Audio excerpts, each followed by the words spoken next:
World of Warcraft, a revolutionary title that attracted millions of people to the fictional world of Azeroth, has been a leader on the MMORPG boards for almost 10 years, and still is one of the top games in the gaming industry.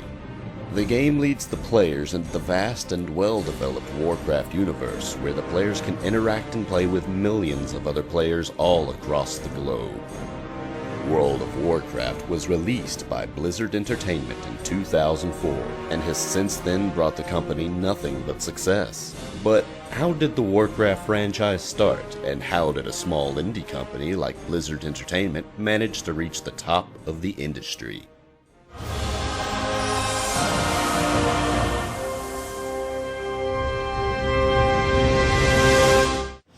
Open a gateway to a world where orcs and humans battle over land, sea, and air for the dominance of Azeroth.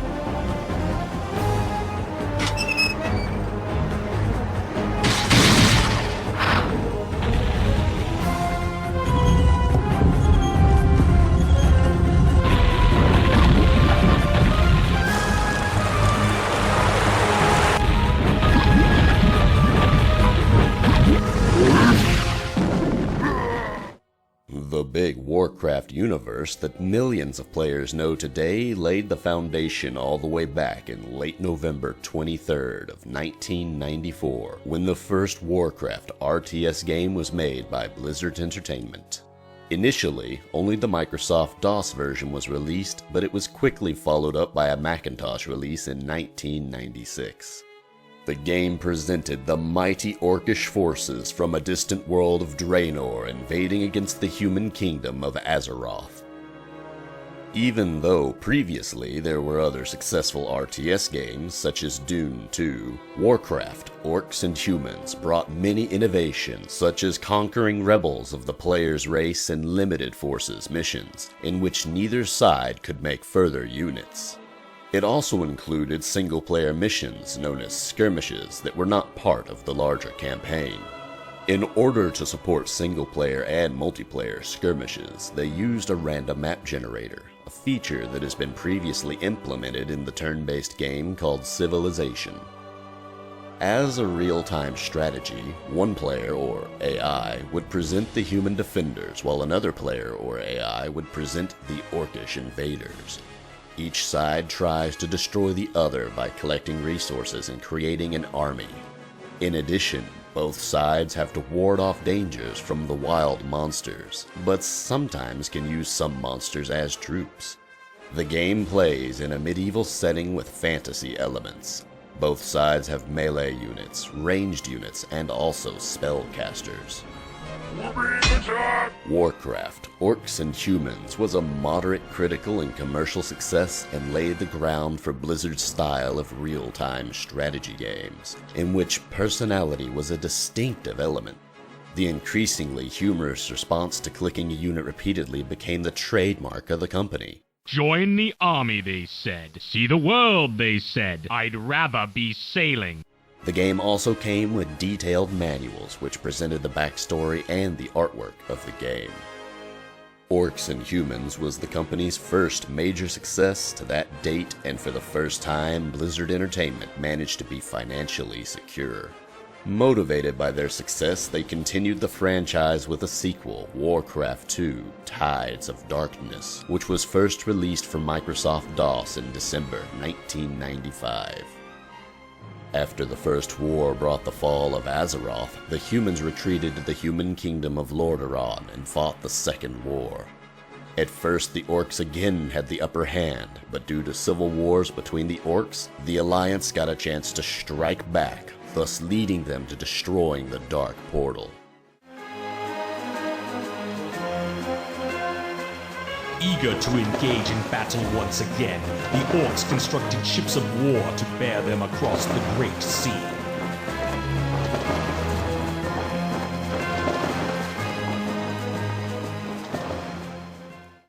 They continued the story with the expansion pack Beyond the Dark Portal, which was released in 1996. The Alliance believed that the Dark Portal was fully destroyed. However, a rift still remained, and the Alliance, expecting an attack, sent an expedition led by the Alliance Supreme Commander, Turleon, and the mage that destroyed the portal, Khadgar. They managed to destroy the portal, however the whole world of Draenor collapsed due to the energy created by Ner'zhul's portals. Warcraft 2 had some major improvements compared to its prequel. It received strong positive reviews and was a big step for Blizzard as a younger company. The game had so much success that in late 1996, Blizzard released a compilation of both the original game and the expansion called The Dark Saga for the Sony PlayStation and Sega Saturn. The BattleNet edition of the game was released in 1999. It provided Blizzard's online gaming service, BattleNet, and replaced the Microsoft DOS version with a Windows one. For the first time, the game came with a level editor. The game's map editor allowed gamers to develop scenarios for use in multiplayer contests and against AI opponents. After their success, Blizzard Entertainment didn't want their franchise to become stale, so they advanced to a new medium, the point-and-click adventure. 3 great wars between the human alliance and the Orcish invaders have laid waste to the once proud realms of Azeroth. 22 years have passed since Blackmoor found the young Orcling. Secretly raising the Orcling within the confines of his prison fortress, Durnhold, Blackmoor planned to mold the Orcling into the perfect warrior. A warrior conditioned to human thinking, but with all the savagery of an Orcish heart. Victory to the Horde!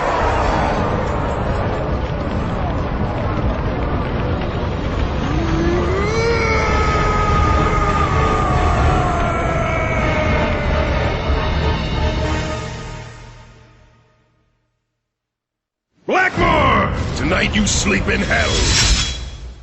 Blizzard started working on a project called Warcraft Adventures, Lord of the Clans. It was supposed to set the stage for Warcraft 3 and tell the story of Thrall in the Orcish War aftermath.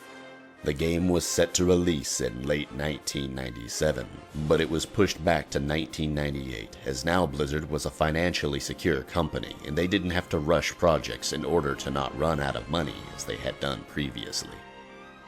The game was cancelled right before the E3 convention of 1998, as Blizzard was intimidated by the competition and didn't think that the game reached their high-quality standards. The game was almost finished before it was cancelled. It had all of the animations, scripted events, as well as voice acting, which was fully finished. However, the story was just too important to skip, so they hired the writer, Christie Golden, in order to tell the events in a book called The Lord of the Clans, thus starting a long tradition of Warcraft lore books. Learning from their previous mistakes and taking their time, Blizzard invited us back into the world of Azeroth in July 2002 with the release of Warcraft 3, Reign of Chaos. We never paid any heed to the ancient prophecies. Like fools, we clung to the old hatreds. And fought as we had for generations.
We stand now upon the brink of destruction, for the reign of chaos has come at last. The game proved to be a bestseller and one of the most anticipated and popular computer game releases, with 4.5 million units shipped to retail stores and over 1 million units sold within a month. Warcraft 3 won many awards, including Game of the Year from more than 6 different publications. After years of languishing in captivity, the remaining orcs on Azeroth were liberated by a former orc slave named Thrall. This young shaman and his reformed horde fled to the continent of Kalimdor to escape the invasion of the Burning Legion, a demonic army that sought to ravage all of Azeroth. To weaken the world's defenses and make their onslaught easier, the Legion unleashed a horrifying new weapon, the Undead Scourge. Prince Arthas Menethil of Lordaeron fought bravely to protect his lands from the enemy, but his fear, dedication, and desperation led to him joining forces with the Scourge's mysterious leader, the Lich King. Back on the continent of Kalimdor, Thrall's horde set aside old hatreds and united with the other races to thwart a massive Legion assault helmed by the demon lord Archimonde. At great cost, the unlikely union of humans, night elves, and orcs defeated their enemies atop the sacred Mount Hyjal by destroying the Burning Legion commander Archimonde.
Together with the well-developed story came the even more so popular RTS multiplayer esport element.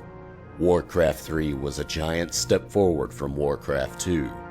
It set the industry in esports standards, and with their BattleNet multiplayer service, improved the way online games are meant to be played.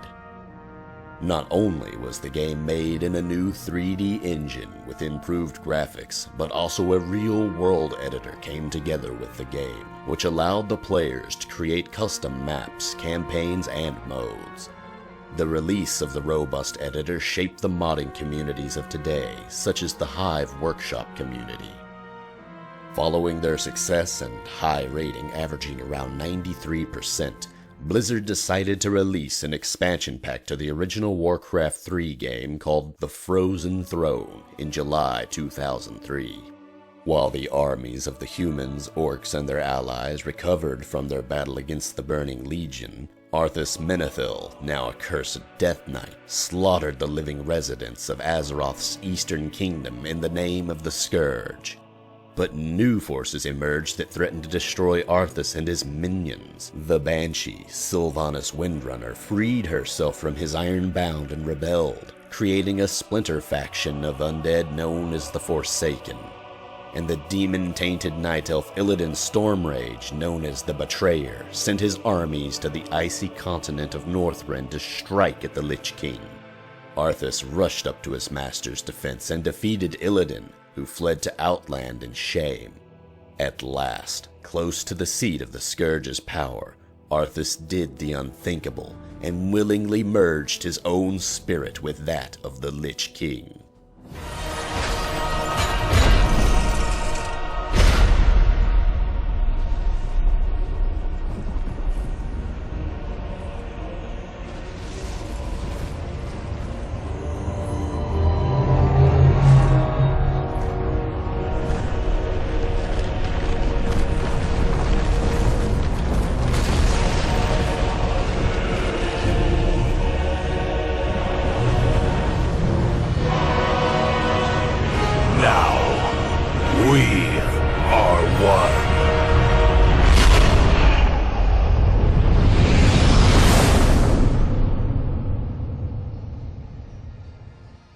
game also came with a few upgrades and additions, such as new units for each race, 2 new auxiliary races, 4 campaigns, 5 neutral heroes. An additional neutral hero was added in April 2004, and 2 more were added in August 2004, and a new separate RPG campaign going through the adventures of Rexxar and the foundation of the new Horde. After the big success with Warcraft 3, Blizzard announced something big, new, and risky.